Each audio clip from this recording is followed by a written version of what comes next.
அணிவகுத்த 95 லட்சம் டன் கச்சா எண்ணெய். ஜெய்சங்கரின் அதிரடி ஆட்டம். ரஷ்யாவிலிருந்து சீறி வரும் கப்பல்கள். அதிர்ந்த உலக நாடுகள். உலகளாவிய புவிசார் அரசியலின் சதுரங்க ஆட்டத்தில் இந்தியா தற்போது ஒரு மிகச்சிறந்த முன்னுதாரணமாக திகழ்ந்து வருகிறது என்பதை ராய்ட்டர்ஸ் வெளியிட்டுள்ள இந்த செய்தி அறிக்கை உறுதிப்படுத்துகிறது. சுமார் 95 லட்சம் பீப்பாய் ரஷ்ய கச்சா எண்ணெய் இந்திய கடல் எல்லைக்கு அருகில் பயணித்துக் கொண்டிருப்பதும், இன்னும் சில வாரங்களில் அவை இந்திய துறைமுகங்களை வந்தடைய இருப்பதும் வெறும் வணிகச் செய்தி மட்டுமல்ல, இது இந்தியாவின் இறையாண்மை மற்றும் தன்னாட்சி மிக்க வெளியுறவு கொள்கையின் மாபெரும் வெற்றி. உக்ரைன் ரஷ்ய போர் துவங்கிய காலத்திலிருந்தே மேற்கத்திய நாடுகள் ரஷ்யா மீது கடும் பொருளாதார தடைகளை விதித்து வரும் நிலையில் இந்தியா தனது தேசிய நலனை முன்னிறுத்தி ரஷ்யாவிடமிருந்து கச்சா எண்ணெயை இறக்குமதி செய்வதில் காட்டும் உறுதி சர்வதேச அரங்கில் பெரும் அதிர்வலைகளை ஏற்படுத்தியுள்ளது. இந்த விவகாரத்தில் வெளியுறவுத்துறை அமைச்சர் எஸ். ஜெய்சங்கரின் பங்களிப்பும் அவரது அதிரடி வாதங்களும் இந்தியாவின் ராஜதந்திரத்தை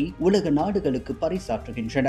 ஐரோப்பிய நாடுகள் ரஷ்யாவிடமிருந்து எரிசக்தியை பெற்றுக் கொள்வதை நிறுத்தாத போது இந்தியா தனது 140 கோடி மக்களின் தேவைகளுக்காக மலிவு விலையில் எண்ணெய் வாங்குவதை கேள்வி கேட்க யாருக்கும் உரிமை இல்லை என்று ஜெய்சங்கர் சர்வதேச மேடைகளில் மிக துணிச்சலாக முழங்கினார். ஐரோப்பாவின் பிரச்சனைகள் உலகின் பிரச்சனைகள், ஆனால் உலகின் பிரச்சனைகள் ஐரோப்பாவினுடையது அல்ல என்ற மனோபாவத்தை அவர் உடைத்தெறிந்தார். தற்போது இந்திய கடற்பரப்பை நோக்கி வந்து கொண்டிருக்கும் இந்த 95 லட்சம் பீப்பாய் எண்ணெய் இந்தியாவின் எரிசக்தி பாதுகாப்பை உறுதி செய்வதுடன் உள்நாட்டு பணவீக்கத்தை கட்டுப்படுத்தவும் பெருமளவில் உதவும்.